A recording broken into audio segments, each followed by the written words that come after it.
seseorang dariku. Ia merampas kebahagiaan yang tumbuh di dadaku. Ia memaksa aku menjadi sendiri. Hujan juga pernah membuat janji kepadaku. Ia tak akan jatuh lagi di mataku. Namun ia berdusta. Ia meninggalkan aku tanpa permisi.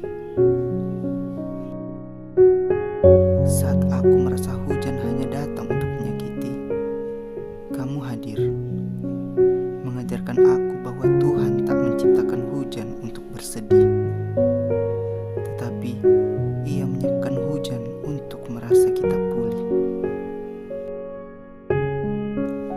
Aku sadar, terkadang orang yang kita cintai diciptakan Tuhan bukan untuk dimiliki, tetapi aku ingin Tuhan menciptakanmu untuk memilikiku.